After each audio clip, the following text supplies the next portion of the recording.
Now, drama erupted at a women's rights conference this week when trans activists smashed the venue's windows and sprayed paint. However, on the inside, a different drama unfolded when some of the attendees said that the conference shouldn't ignore a genocide and refused to talk about the evils of Hamas because the Israeli government is far right. Chants of free Palestine followed. Joining me now is the author and women's rights advocate, Julia Long. Hello! Hi, John. I got tongue-tied. I'm so in awe of you, Julia, that I was like, it's Julia Long. Absolutely. Everyone stammers in my presence. There we exactly. So, Julia, first of all, for the people at home who might not have heard of this organisation, let's just quickly explain what Filia is all about. Yeah, absolutely. So, Filia, it's a women's conference, a women's rights conference, women's liberation conference. I think they term themselves.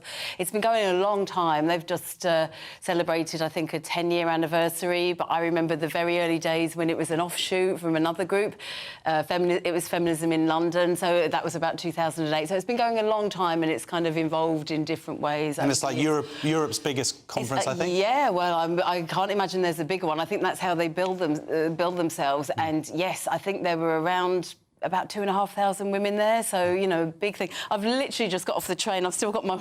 I've got all my Glastonbury I've still got my wristbands on because I didn't have it. Yeah. Anyway, so I'm just literally off the train. So I haven't really had time to percolate. Well, I've been following online. The first thing that I saw, and this did get into the national press, which is good, of course, were the attacks by trans activists on the night before. There were windows that were kicked in and graffiti, and they kind of revelled in it as well. It's terrible. So I arrived... Well, you can see, yeah. So...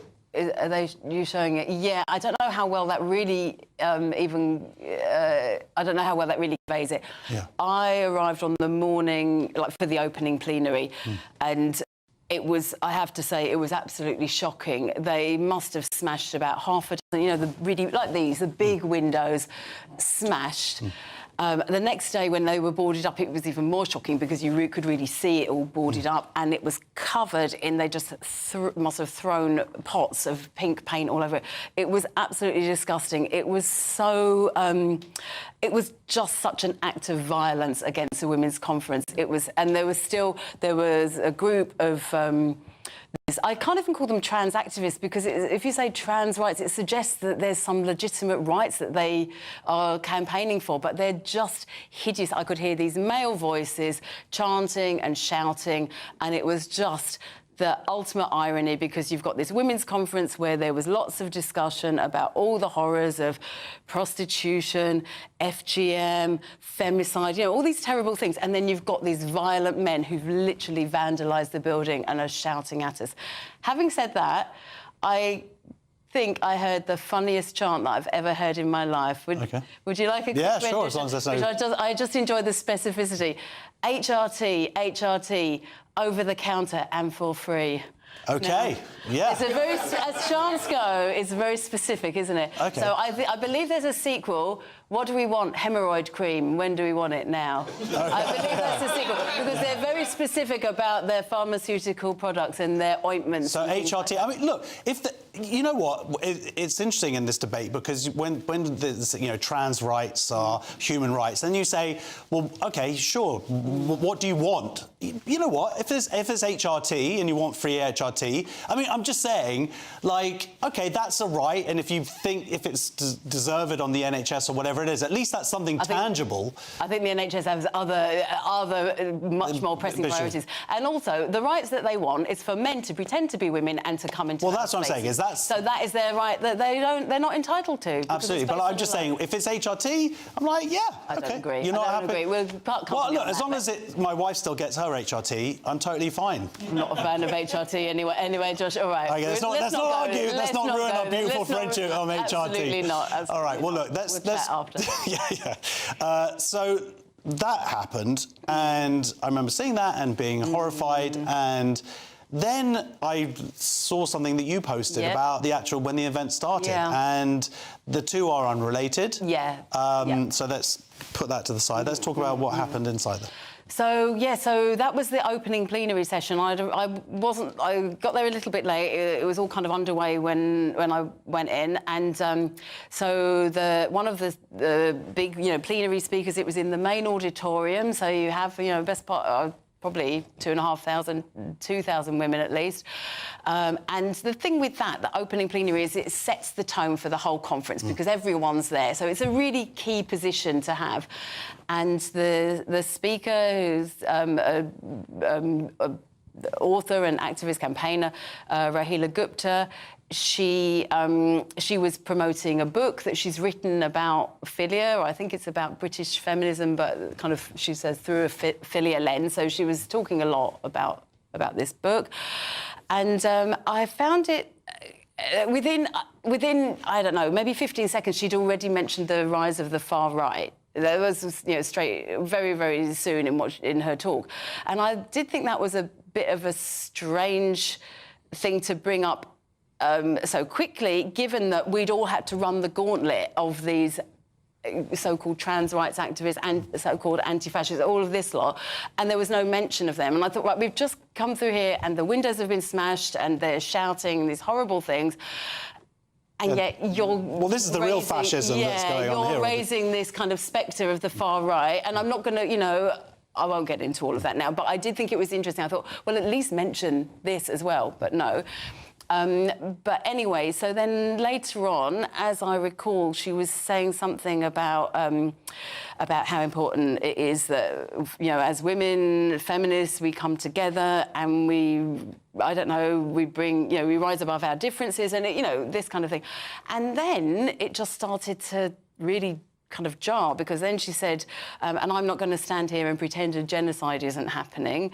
So obviously she already framed... She's talking about Gaza, which I would argue is a very contentious term, and I would also argue is an anti-Semitic framing of what's actually happened. Yeah, exactly. I mean, to use it, there's different points of view, which I'm aware of, but I'm inclined to agree with you, Josh, in terms of that, the use of that word... has got all kinds of... is a very, very serious and contentious sort of use of that word. And then she carried on. Let me try. I do want to try and get this right. To be honest, by the end of it, I was so angry, it's hard to recall it. I want to do justice and be as accurate as I can.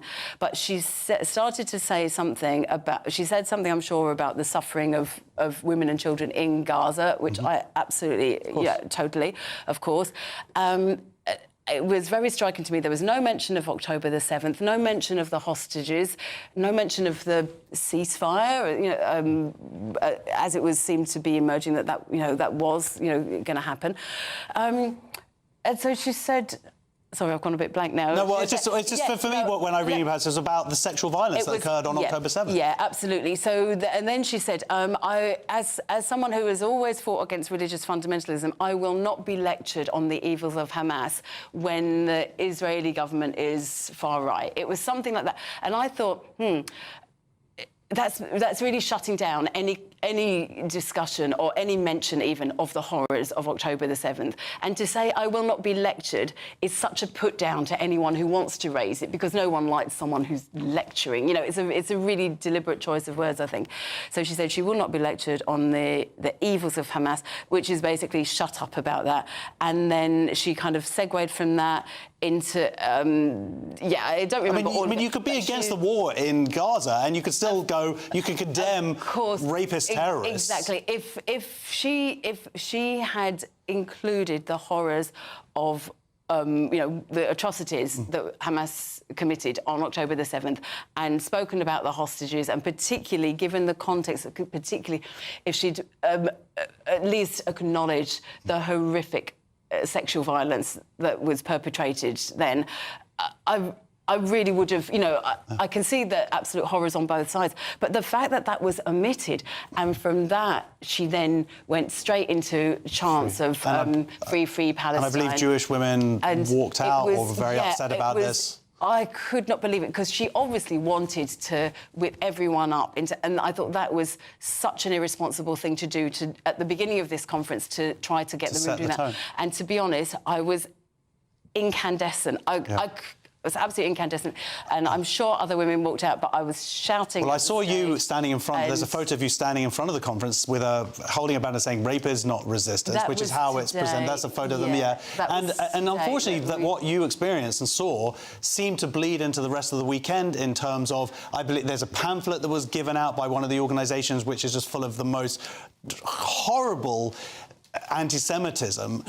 There's also, I understand there was a bit of a scuffle at a disco last night. I know you weren't there, but I mean, the point is, this is a feminist conference, right? Yeah. Sexual violence happened on October 7th. Horrific. And to somehow admit it or lessen it or to deny it is, at a feminist conference of all places. Really, really awful. And I don't, you know, obviously I was talking about my reaction, but also it was so distressing.